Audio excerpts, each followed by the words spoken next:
In here we have a lovely... Hi Heather, how are you? Hello. She's Heather. She's just Heather. So you know Michael Davinsky? He's a promoter in Australia, and this is Vicky, my counterpart here in Paris. Smart. Hi everybody. Nice to have you here. Welcome. Welcome to my inner healing. Okay, we ready? Let's do it. Doing the wrong.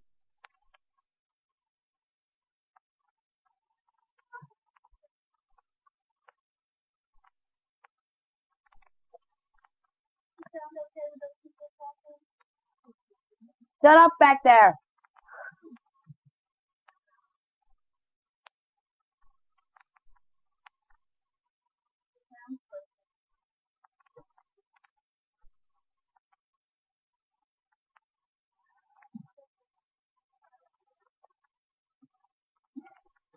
I tell you what, it's a pretty grueling show, though, to you. Mm-hmm.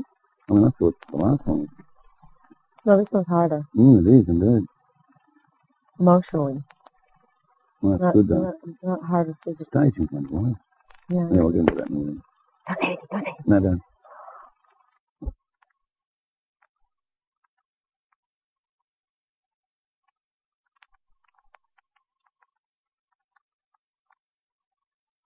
Tell me when you're wrong, gentlemen. Rolling? Yeah. Well, hi, how are you? Now, listen, this is 10 years ago since I did the first interview, or just over. And at that stage, I raced in, running around. I wanted to interview, but then I was running late, and everyone said I was running late. And I said, well, okay, all right. And I said, who in the fuck's Madonna anyhow? And you came around the corner and said, who in the fuck are you? I thought, what a wonderful way to start this relationship with someone. Wait, is that when we did the interview in front of the Rockefeller or something? Yeah, near the Rockefeller Center. Yeah. And your answer actually was, well, if you don't know now, you'll certainly get to know me when I put that to interview. Well, I do know you, but okay, thank you very much. Thrown it away, all right? Okay. It's been a long travel for everyone, including an audience like myself. Yeah. Madonna today. I mean, I saw you last night in concert. Great concert. And you actually looked happy. I mean, really happy.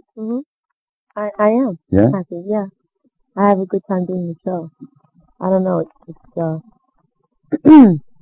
it's been a pretty grueling year for me, and for an assortment of reasons, but it just, I feel like so many of the things that I wanted to say didn't really come out the way that people misunderstood a lot of the things that I was doing.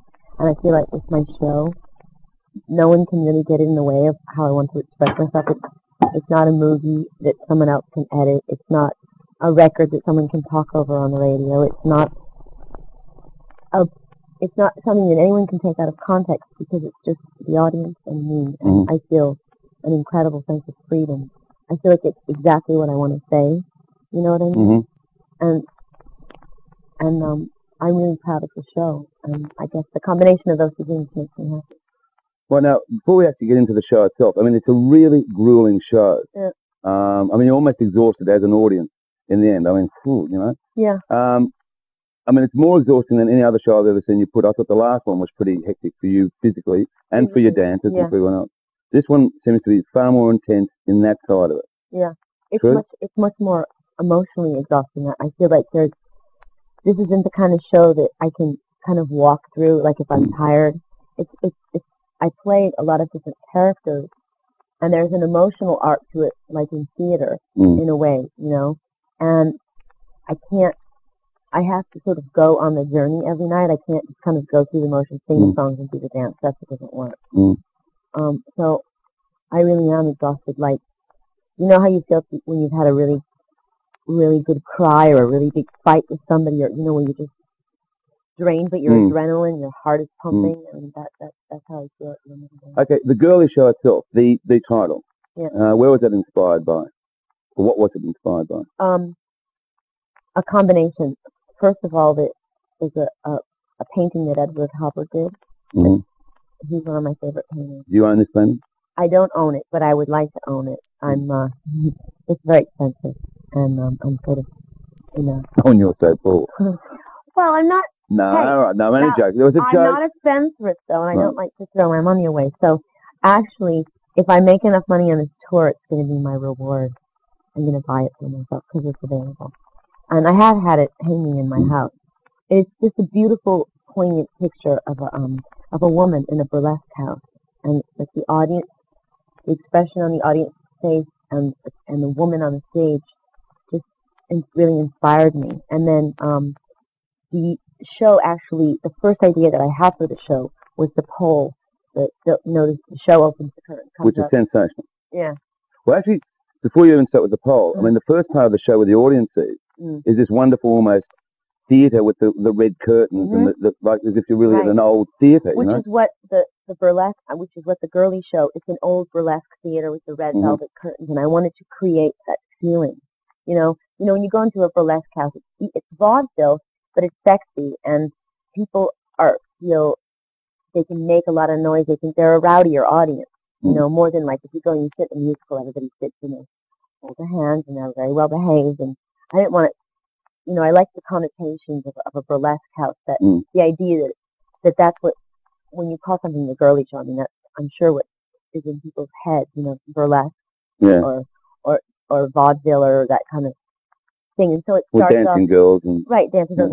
And the first visual idea that I had was I went to a strip club in Miami, and I saw this girl do this amazing dance on a pole. But it was only like a 6-foot pole or 8-foot pole. And it was so incredible, and she's such a great dancer. She had such a great vibe about her, and I just said, that's how I want to start my show. With one girl coming down this giant pole. So where did you find this girl from that's in the show? I mean, she's absolutely stunning. Isn't she? And it's a long long pole. Yeah. Well, she worked her way up to that. She actually worked with a circus guy, like a stunt guy, to work out all the routines. I had the stripper that I saw in Miami, and the circus stunt guy both worked with her and coached her for the moves and stuff. But I found the girl, she was just like all the other dancers, had all the dancers audition. Now, talking about sort of like being a circus, it sort of is like a stage show and a circus, isn't it? Yeah. I mean, you take bits of everything on this, Cabaret, vaudeville, musical theater, everything. Like the big box, like the theatre box, the clown. I mean, did you write a storybook for all of this, or? Kind of. I mean, the thing that bookends the whole show is the clown. The clown is the voyeur. The clown is the audience. And I start off, the clown is in the distance, and the clown's up here, and I'm down there, and the clown watches, and the clown keeps trying to understand me or get into my life or become a part of it, and we never acknowledge the clown's existence. And I always see the audience as the clown, the voyeur watching me and all the different scenarios that I'm playing out on the stage. And then at the very end, when I'm singing Everybody, my first song, I say Everybody is a Star. Yeah. And then it's turned around, and now I'm up in the place that the clown started, and the clown is on the stage, and now it's and you're watching switched, the dance. And I'm watching now the audience is, I'm the audience, and the audience is the spectacle. There's a great moment also, though, without acknowledging the clown, in Like a Virgin, where there's an interaction between, and you can't help but not only watch what you're doing, the two of you on stage, you have to actually look at your great reactions that are on the big screen. I mean, that's pretty well worked out as well, Yeah. Well, that's what I'm saying, it's much more like theater. That's why I can't fake my way through the show. I have to be completely involved. Well, now, without being personal with your family life, young Christopher, who you sort of looked after when he grew up, you were sort of his guardian. Yeah. And very proud of him. In fact, in Paris here, when you literally helped him stage an art exhibition here. Yeah. He is now literally the executive producer. Yeah. And he probably has to boss you around. How do you take that?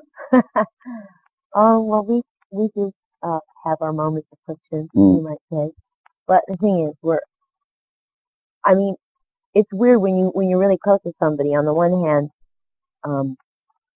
you know, it's easier to work with him because you speak the same Sure. language and you can kind of read each other's minds, and we have the same taste for so many things. So we rarely disagree, but when we do disagree, it's if you think I'm tough, Mm. you know, meet my brother. He's I know, like, Krista. he's just like, it's like, you know. I have So to laugh. we work it out. Well, because it is, I mean, apart from the great show, it's great staging. It's very clever Yeah. in every respect. I mean, it's taking the audience on a journey through circus, through theatre and everything else. Yep. And for a lot of young people, for a lot of people who've followed and bought your records, they may not have even gone to theatre before. Yeah. So it's an experience for them. Well, yeah, and I feel like there's a lot of references to a lot of things in the show. Old musicals, paintings, you know, art, movies. There's so many things in the show that you know, in a way, it's kind of like you get a lot of things in the show. I mean, I'm sure there's plenty of people who don't even know who Marlene Dietrich is, or who, I mean, young kids. I mean, they've heard of her, but don't really know. And so I feel, in a way, I feel like it's a good thing to be exposing into other things, not just like me standing in front of a band, kind of doing my record. Now, going back to Christopher for a moment, because it is two people guilty of crime here, putting this together. A crime? How Well, dare you no, I'm describe only saying that? crime in the sense, if looking at In Bed with Madonna or Truth or Dare, whatever it was called in each country, there's a wonderful moment where your dad rings up and he sort of more or less says, well, maybe you'll change the show just slightly if I have to come along. And you're eating the soup and you say, no way, Dad, you know. It will take two of you now to have your dad to combat, you know. Well, it will, but you can be sure that my father's already asked that question. I told him because we are playing in Detroit. And I said, oh, Dad, you're going to really like this show. And he's like, are you sure? Well, should I come? Is there anything that you think's going to bother me? I mean, we already went through that. I said, no, I don't think so, Dad. I think it's very sophisticated, and I think that there's a lot that you'll enjoy, and I never take my clothes off. So it'll be cool. Don't worry. You didn't ask us first. Right. I don't think he's worried about my brother embarrassing him. He's worried about me. But within the show itself, for the first time of all the shows you've staged, I feel you really have a very close association and you almost interact with your band. Would that be a fair assessment? I do interact with them. Yeah. I mean, it's a great band. Excellent. Excellent. I love them. Yeah. And this, I feel like I have more of a relationship with my musicians than I ever had before, because I really took time with them rearranging all of my songs, and usually I only develop a relationship with my dancers. This time it's with the musicians too. Great. Now, apart from the musicians, the dancers themselves. Now, is it true that you sort of put them through a bit of a test there and sort of ask them questions? Would they shave their heads? Of course. Yeah. Yeah. Why? Because it's important to know that if someone's going to work with me, if the dancers, I wanted them to know that they weren't just going to be like doing dance steps. I wanted them to know that they were going to be playing characters, and I wanted them to think of the show as theater. So I wanted to know that whoever was going to be in the show was going to be open-minded, willing to experiment, adventurous, you know, and willing to go for cutting-edge theater. And if I asked them questions like, well, would you shave your head, or would a guy wear a skirt? Would you, I need to know if their reaction is no way, then I know that they're not going to work in the show. And by the way, I don't think I asked them to do anything absurd or abnormal or something that wasn't organic to what was needed in the show. But I also wanted to see what their personalities were like, because you have to work very closely with these people, and it's a collaboration. So I also made them, after I picked the people that I really liked and I found out, you know, which ones would shave their heads and stuff, I made them all sort of stand in line, and they all had to tell me a story, like a joke or an amusing story, an amusing anecdote. I wanted to see if they had a sense of humor, and they did. Right. And it was very interesting. Well, now, again in Truth or Dare, when you followed the camera followed you through. I mean, it must be a relief, surely, on this tour that you don't have a camera in your face all the time. Hell yeah. I mean, that must have been hard. Yeah, it was. I'm glad it's not there. Why did you put yourself through that? Just because I wanted to document what life was like on the road and the insanity of it and how people are. And, you know, and I think it's fairly, I mean, there's plenty of stuff in it that I know a lot of people in the business know. They say, yeah, I mean, people can relate to it. And I think that people on the outside should see how much hard work goes into something like that. I was going to say, it was like sort of in that film, if you related, it was like Swiss Family Robinson going through their trials, their traumas, and their happiness. Yeah. And watching at the end, which I thought was very sad, when you all had to split, the tour was over, and it was like you're all losing each other as a family. No, sad. Yeah. Now, there was another moment in that film where, which I think surprised a lot of people. A lot of people asked about it, asked certainly me about it, about when you prayed just before, you all got together and prayed. Yeah. Do you still do that? Oh, yeah. Uh-huh. Every night, goes on. And do you always conduct the ceremony, or does other people play God during the... Play God? Well, I wouldn't describe it as playing God. It's just that it's my show, and I do see myself as the... No, I'm not saying play God, but I mean, when one takes the prayer meeting... I lead the prayer. Yeah. Yeah, every night. Is that important for everyone? I mean... I think it is. I think it's good for everybody to stand in a room and hold hands and just take a moment to focus and think about what we're doing. You know what I mean? It's Sure. it's like anything you do. I mean, maybe it's a little bit of superstition. You just want to say, "Dear God, let's have a good show. Let's watch each other's back," that kind of thing. But athletes do it too. Just a moment for everybody to get together and go, "Let's do it." Well, talking about athletes, I mean, they rely, at times if they're a runner, on their shoes performing as much as they do, and in question their horses, whatever. Yeah. You totally also have to rely on an immense crew behind you. And in the last tour, there were times when the mic absolutely stuffed up, and I mean, it was really heavy for you. I saw it once here in Paris when it did. Yeah. This show, if the mic stuffed up, could create real problems. I mean, you have that fear? Of course I do, and every night I say, well, what something may go wrong, and I have to be ready for it. But if it does, then we have different things worked out. Someone can throw me a mic or whatever. I mean, would you say being an that now it's sort of this work level that you put yourself to, being on stage, is like an aphrodisiac, or what? To you? Aphrodisiac, I don't think that's a good way to describe it, because when I think of aphrodisiac, I think something that just brings you pleasure. Mm-hmm. It's draining. It's as painful as it is rewarding to do a show like this, because it does really take every ounce of energy and courage that I have to go on stage every night, and it's a double-edged sword. On the one hand, when it's over with, I feel incredible when I did a good show, but right before it, and the moments leading up to it, I'm just so tense and so anxiety-ridden, so it's both. Now, I mean, you have a great feeling and compassion for a lot of people. I mean, especially your friends. I mean, you're a very good friend to your friends. Mm-hmm. You dedicate a song within this set to two of your friends who died of AIDS. One that I knew of, Martin. Mm-hmm. I know how much time, effort, where other people were saying you really can't give all the time of going back to New York and looking after this person. And really, it's a side we don't see of you, obviously. I mean, the public don't see of you. Mm-hmm.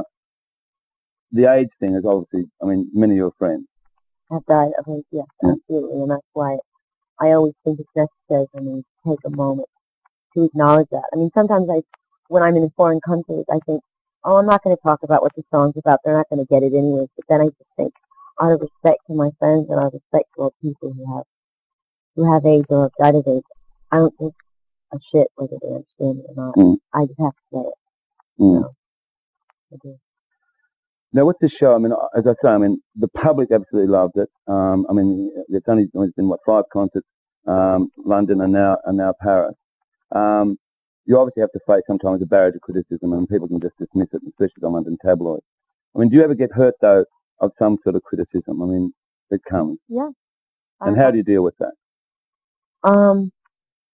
Well, I try to put it in perspective, and most of the time, people that write negative things about me, they're not really writing about my work. They're writing about some personal feeling they have towards me, or they're just writing because it's easy to flag me off, But it does hurt me, and then a lot of times I'm amused by it. The thing that gets me through it is just concentrating on my work and relying on my friends. I mean, the opinions that matter to me are my peers, people that I respect, and my friends, and they're really supportive of me, and that usually gets me through. one thing that amazed me with this tour and with this whole performance is that the songs have literally been rearranged, which is a pretty game move of any performer. I've got to tell you, you know. Mm-hmm. Like a Virgin. I mean, the whole lot of them basically. Holiday. Yeah. Holiday. You know? That's about that way, you know. Yeah. I mean, why? I mean, why put yourself through that then?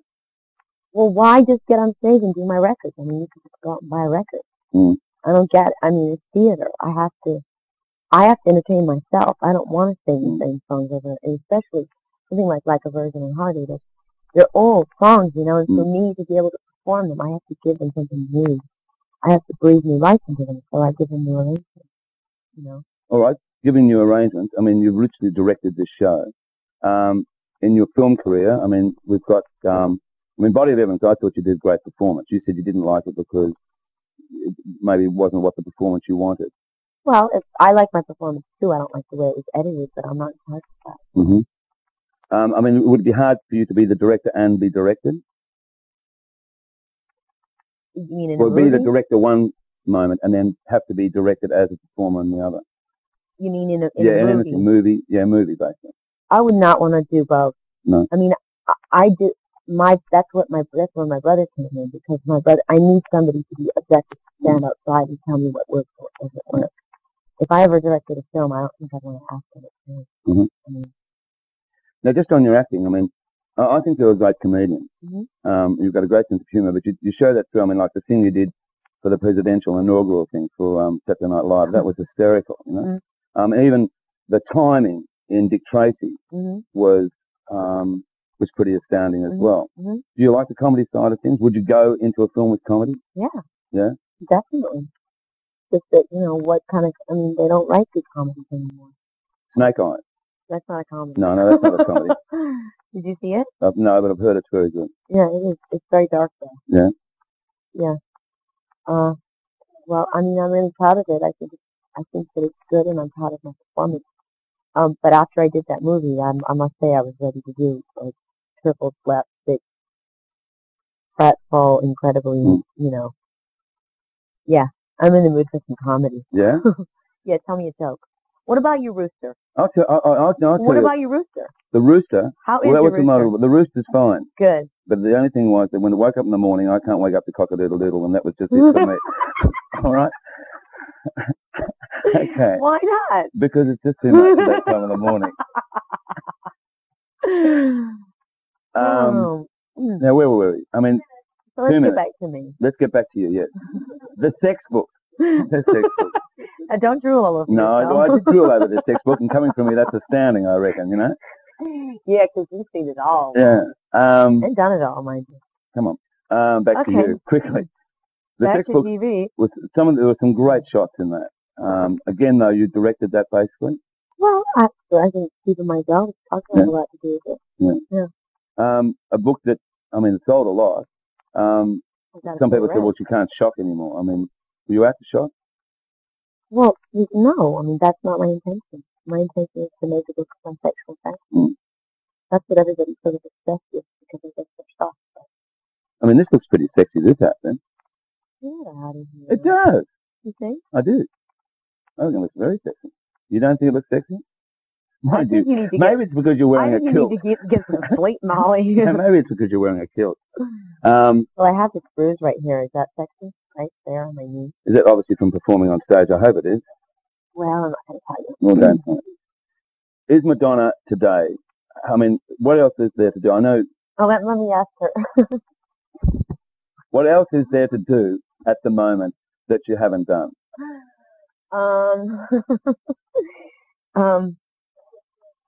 Exactly. Now, you're coming to Australia. I'm coming to Australia, and and damn it, I want to have a good time.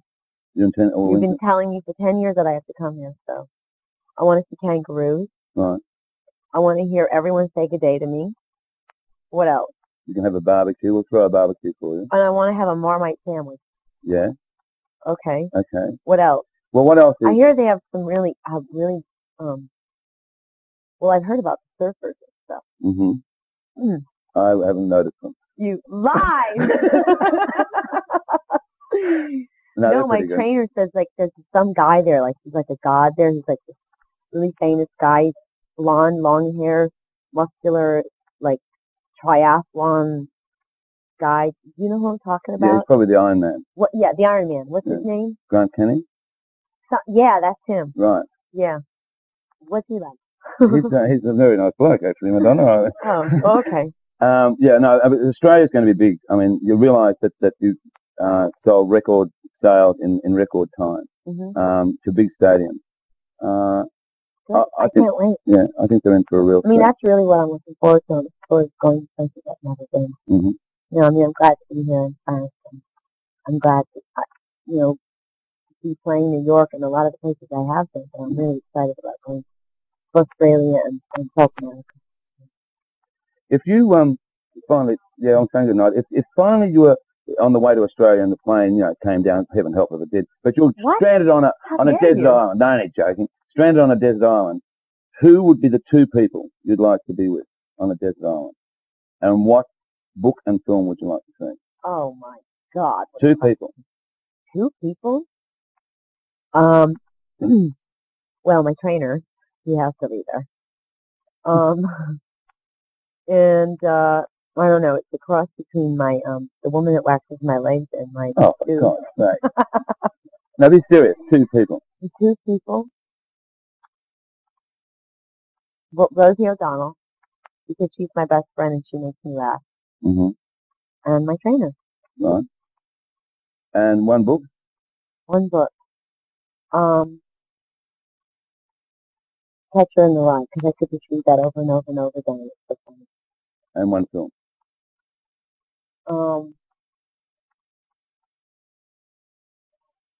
Studio. What movie can I watch over and over again? What's the one with James Stewart? With Mama Victory? No. The one they always show at Christmas.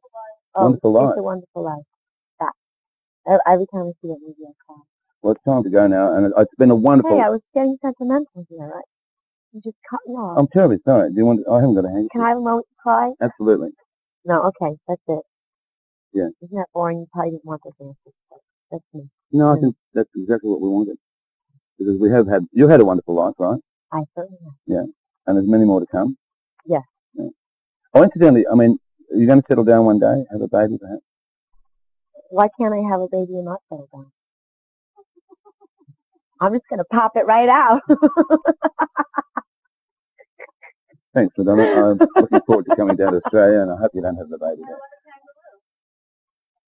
I wish I could do it like a kangaroo. You know, they can jump around and like carry the baby at the same time. Okay, we better end this. Okay. Oh well. See, nothing's changed. Yeah, you have changed. I have not changed. Aren't you glad you sleep 28 hours for that?